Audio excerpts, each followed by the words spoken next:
Hello everyone, welcome to IQ tab. Now आज के इस पर्टिकुलर वीडियो के अंदर हम 2024 प्रीलिम्स के लिए एक और पोटेंशियल टॉपिक को डिस्कस करने वाले हैं। हमारा मेन एम ये होगा कि इस पर्टिकुलर टॉपिक को हम प्रॉपर्ली समझें और इसके आसपास में जितने क्वेश्चंस हमारे प्रीलिम्स के अंदर आ सकते हैं उन सबको हम यहाँ पर शॉर्ट में कवर करने की कोशिश करें। तो आज का जो हमारा मेन टॉपिक है दैट इज़ अबाउट स्पॉन्जेस।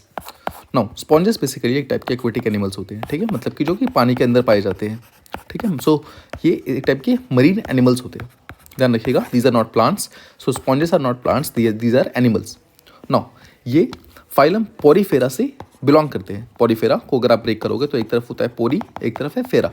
पोरी वर्ड जो होता है वो पोरस वर्ड से बना हुआ है। पोरस का मतलब होता है जिसमें छेद होते हैं, मतलब छिद्र होते हैं, ठीक है, सिंपल वर्ड्स में जिसमें बहुत सारे पोर्स प्रेजेंट हो उसे पोरीफेरा फाइलम से बिलोंग किया जाता है। तो स्पॉन्जेस जो है वो पोरीफेरा फाइलम से ही बिलोंग करते हैं। अगर आप इसका यहाँ पर इमेज देखेंगे सो दीज आर यहाँ पर स्पॉन्जेस, यहाँ आप देख सकते हैं बहुत सारे छोटे छोटे पोर्स से मिलकर के स्पॉन्जेस यहाँ पर फॉर्म होते हैं, ठीक है। सो स्पॉन्जेस एक टाइप के एक्वेटिक एनिमल्स होते हैं जो कि फाइलम पोरीफेरा से पाए जाते हैं। पोरीफेरा का मतलब होता है जो इसमें पोर्स होते हैं बहुत सारे, मतलब बहुत सारे छेद होते हैं। नाउ स्पॉन्जेस जो होते हैं वो हमारे जितने भी एनिमल्स एंड प्लांट्स प्रेजेंट है हमारे राइट नाउ अभी अर्थ के ऊपर, उनमें सबसे एंशिएंट एनिमल्स में से एक है और सबसे ज़्यादा अबंडेंट एनिमल्स में से भी एक है। एंशिएंट मतलब सबसे पुराने में से एक है, मतलब जो हमारे अर्थ का फॉर्मेशन हुआ था उस टाइम जितने भी एनिमल्स फॉर्म होने स्टार्ट हुए थे उनमें से सबसे अर्लीस्ट एनिमल्स में से स्पॉन्जेस भी एक है, ठीक है। और सबसे ज़्यादा अबंडेंट है, इसका मतलब है हमारे सी स्पीसीज़ के अंदर, हमारे जो मरीन स्पीसीज़ होते हैं जितने भी, जो कि समुद्र के अंदर बहुत सारी अलग अलग एनिमल्स पाई जाती हैं, उनमें से सबसे ज़्यादा पाई जाने वाले एनिमल्स में एक स्पॉन्जेस भी है, ठीक है। स्पेशली ज़्यादातर जितने भी रीफ्स होते हैं, जितने भी कोरल रीफ्स होते हैं, उन कोरल रीफ्स पे मेजॉरिटी स्पॉन्जेस पाए जाते हैं। नाउ जो स्पॉन्जेस होते हैं वो बेसिकली सिसाइल होते हैं। सिसाइल का मतलब होता है वो एक सरफेस के साथ अटैच्ड होते हैं और वो खुद से कहीं पर भी मूव नहीं कर सकते। सो आपको ध्यान रखना है जो स्पॉन्जेस हैं वो बेसिकली लोकोमोटिव नहीं होते हैं, मतलब वो खुद से मूव नहीं कर सकते हैं कहीं पर भी, वो बेसिकली सरफेस के साथ अटैच्ड होते हैं। नाउ जैसा मैंने आपको ऑलरेडी बताया उनका जो बॉडी स्ट्रक्चर होता है वो पोरस होता है। पोरस मतलब उनमें बहुत सारे छेद होते हैं जिसके थ्रू क्या होता है, जिसके कारण उनके बॉडी से वाटर जो है इजीली फ्लो हो सकता है, ठीक है। उनके बॉडी से वाटर पूरा फ्लो होता है। नाउ वाटर के साथ बहुत सारे जो छोटे छोटे ऑर्गेनिजम्स होते हैं वो भी फ्लो करते हैं। तो स्पॉन्जेस जो होते हैं उनके अंदर एक एबिलिटी होती है, उनकी एक काबिलियत होती है कि जब वो वाटर को अपनी बॉडी के अंदर से पास होने देते हैं तो जो छोटे छोटे ऑर्गेनिजम्स होते हैं जिनको बेसिकली वो खा सकते हैं, जो उनका फूड होते हैं, उनको वो पास नहीं होने देते, उनको वो अपने अंदर ही रख लेते हैं, ठीक है, अपने बॉडी के अंदर रख लेते हैं और उनको एज फूड इस्तेमाल करते हैं और बाकी जितना भी वाटर एंड वेस्ट है उन सबको अपनी बॉडी से सिंपली फ्लो होने देते हैं, ठीक है। इनके अलावा जो स्पॉन्जेस होते हैं उनकी बॉडी के अंदर एक स्पेशलाइज सेल्स होते हैं, जिसे हम कोएनोसाइट्स कहते हैं। तो ध्यान रखिएगा कोएनोसाइट्स जो हैं वो स्पॉन्जेस से रिलेटेड है। यूपीएससी डायरेक्टली क्वेश्चन पूछ सकता है कि स्पॉन्जेस और कोएनोसाइट्स के बीच में क्या रिलेशनशिप है। सो कोएनोसाइट्स एक स्पेशलाइज सेल्स हैं जो बेसिकली स्पॉन्जेस की बॉडी के अंदर पाए जाते हैं। ना देखिए कोएनोसाइट्स ही वो सेल है जो कि उनकी बॉडी के अंदर फूड और ऑक्सीजन को रोकने में हेल्प करते हैं और जो बाकी जो वेस्ट है या फिर जो वाटर है उनको हटाने में हटाने में हेल्प करते हैं। जैसा मैंने आपको ऑलरेडी बताया जो बेसिकली स्पॉन्जेस होते हैं उनकी बॉडी पोरस होती है, मतलब उसमें बहुत सारे छेद होते हैं और छेद होने के कारण वाटर तो इजीली पास कर जाता है लेकिन जो उनका फूड है, जो ऑक्सीजन है, वो सब पास नहीं हो पाते। तो उनको रोकता कौन है, उनके फूड को या फिर ऑक्सीजन को रोकता कौन है, तो एक specialise cells called as choanocytes, यही उनको रोकते हैं, ठीक है। सो आई होप आपको कोएनोसाइट्स प्रॉपर्ली समझ आ गया। नाउ जो बेसिकली स्पॉन्जेस होते हैं वो सेक्सुअली और असेक्सुअली दोनों ही टाइप से रिप्रोड्यूस कर सकते हैं। सेक्सुअली का मतलब है जो स्पॉन्जेस है वो अपनी बॉडी के अंदर से एग्स फॉर्मेशन और स्पर्म फॉर्मेशन कर सकते हैं जो कि आसपास की वाटर बॉडी के अंदर फर्टिलाइज हो सकता है और वहाँ से एग्स से न्यू स्पॉन्जेस फॉर्म होते हैं। और असेक्सुअल रिप्रोडक्शन का मतलब है कि स्पॉन्जेस की जो बॉडी होती है वो अपनी बॉडी से ही एक पर्टिकुलर पार्ट को तोड़ करके साइड कर सकते हैं और जो उनकी जो एक बॉडी पार्ट है वो अपने आप में पूरी तरीके से ग्रो कर जाएगी और वो एक नया स्पॉन्ज का प्लांट या फिर एक नया स्पॉन्ज का एनिमल जो है उसको फॉर्म कर देगी, ठीक है। सो सेक्सुअली असेक्सुअली दोनों ही तरीक़ों से वो रिप्रोड्यूस कर सकते हैं। नाउ आपने सुना होगा बहुत सारे एनिमल्स होते हैं जैसे कि कोरल्स वगैरह हैं, वो लोग सिम्बायोटिक रिलेशनशिप में रहते हैं। जैसे आपको कोरल्स के बारे में पता है, कोरल्स बेसिकली सिम्बायोटिक रिलेशनशिप में रहते हैं विद जूजैंथलीज। जूजैंथली नाम का एक एनिमल होता है, उसके साथ कोरल्स एक सिम्बायोटिक रिलेशनशिप में रहते हैं। सिम्बायोटिक रिलेशनशिप का मतलब है एक ऐसा रिलेशनशिप जहाँ पर दो ऑर्गेनिजम्स साथ में रहें और दोनों को ही उससे फ़ायदा हो, जिसे म्यूचुअलिज्म कहा जाता है, ठीक है, म्यूचुअलिज्म। सो जो स्पॉन्जेस होते हैं वो भी बेसिकली सिम्बायोटिक रिलेशनशिप में रहते हैं, सिम्बायोसिस में रहते हैं, किसके साथ, डाई आइटम्स के साथ। नाउ डाई आइटम्स क्या होते हैं, डाई आइटम बेसिकली एक सिंगल सेल्ड ऑर्गेनिजम्स है। सिंगल सेल बेसिकली प्लांट्स हैं, ठीक है। सो डायटम्स ध्यान रखिएगा एक प्लांट्स हैं जो कि सिंगल सेल्ड है और उनके अंदर फोटोसिंथेसिस करने की काबिलियत होती है। ना यही जो डायटम्स होते हैं ये अलग अलग कलर के होते हैं, कुछ रेड कलर के होते हैं, कुछ येलो कलर के होते हैं, कुछ ग्रीन कलर के होते हैं। और यही डायटम्स जब स्पॉन्जेस के साथ रहते हैं तो स्पॉन्जेस को उनका कलर प्रोवाइड करते हैं। तो जैसा कि हमने यहाँ पर प्लांट्स में देखा, देखो यहाँ पर ऑरेंजिश कलर है, राइट, यहाँ पर हल्का सा येलोइश, कहीं पे ऑरेंजिश कलर है। तो जो भी कलर आप देख रहे हो वो कलर स्पॉन्जेस के खुद के कलर्स नहीं होते हैं, वो कलर जो होते हैं वो डायटम्स के होते हैं। जो डायटम्स क्या है, जो सिंगल सेल्ड फोटोसिंथेटिक प्लांट्स हैं।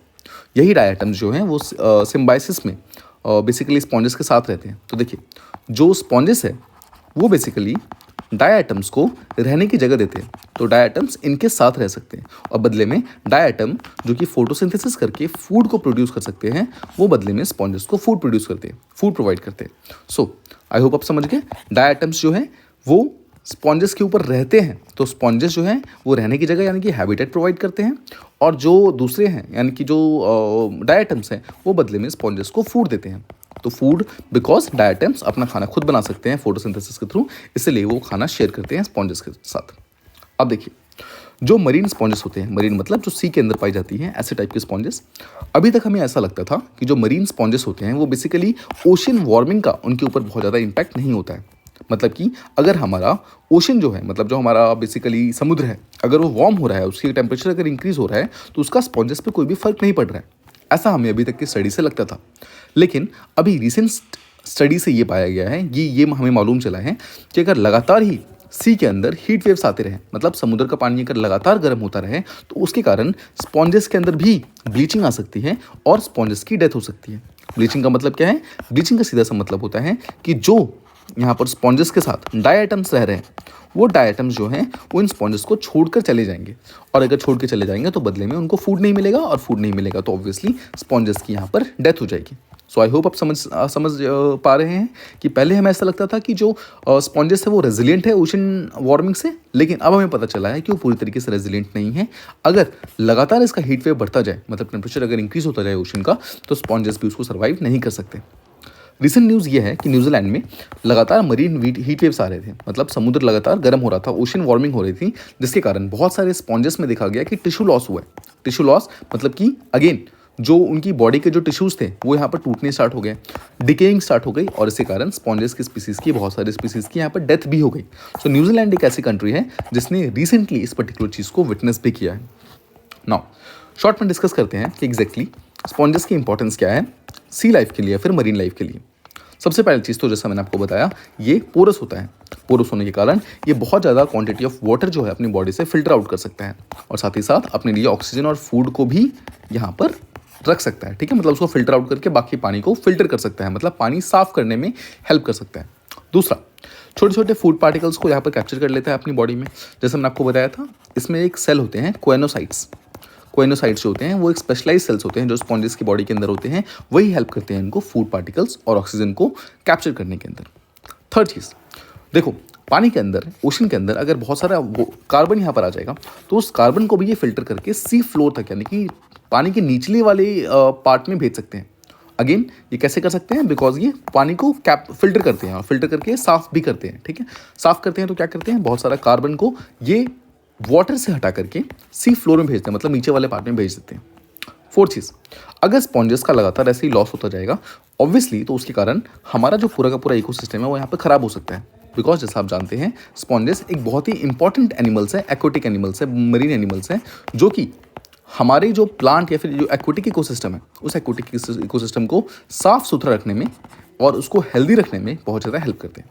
ठीक है, सो उम्मीद करता हूँ आपको यहाँ पर स्पॉन्जेस के बारे में जितनी भी इंपॉर्टेंट चीज़ें थी वो सारी की सारी चीज़ें समझ आ गई हैं। और यहाँ पर अगर यूपीएससी अपने प्रीलिम्स एग्जामिनेशन के अंदर कोई भी क्वेश्चन स्पॉन्जेस से रिलेटेड पूछता है, सो उम्मीद करता हूँ आप यहाँ पर उसको सही तरीके से आंसर कर पाएंगे। ठीक है, स्पॉन्जेस की इमेज आपने यहाँ पर देख ली है, और अब बस आपको ध्यान रखना है कि स्पॉन्जेस का जो कलर होता है वो उनका खुद का कलर नहीं होता है, ये कलर्स उनको डायटम्स से मिलते हैं। डायटम्स क्या है, जैसा हमने ऑलरेडी डिस्कस कर लिया है। सो डायटम्स जो होते हैं वो बेसिकली एक सिम्बायोटिक रिलेशनशिप में रहते हैं, सिम्बायोटिक रिलेशनशिप में रहते हैं। सो किसके साथ? स्पॉन्जेस के साथ। सो स्पॉन्जेस और डायटम्स के साथ में सिम्बायोटिक रिलेशनशिप में रहते हैं। जो यहाँ पर स्पॉन्जेस हैं वो एक एनिमल्स हैं और डायटम्स क्या हैं, खुद एक प्लांट्स हैं। So that's all from this particular video. I hope आपको स्पॉन्जेस के बारे में सारी की सारी इंपॉर्टेंट चीज़ें पता चल गई हैं और अब आप इनको properly time to time revise करते जाइएगा। ठीक है, the more you revise the better your concepts will be and the better you will be capable of handling this questions in UPSC prelims obviously. ठीक है, so thank you so much for watching this particular video. Please like, share and subscribe to this particular channel. ठीक है, and कोशिश कीजिएगा अगर इस particular video से अगर आपको कुछ भी सीखने को मिले तो इस पर्टिकुलर वीडियो को अपने फ्रेंड्स के साथ जरूर शेयर कीजिएगा। Thank you so much for listening.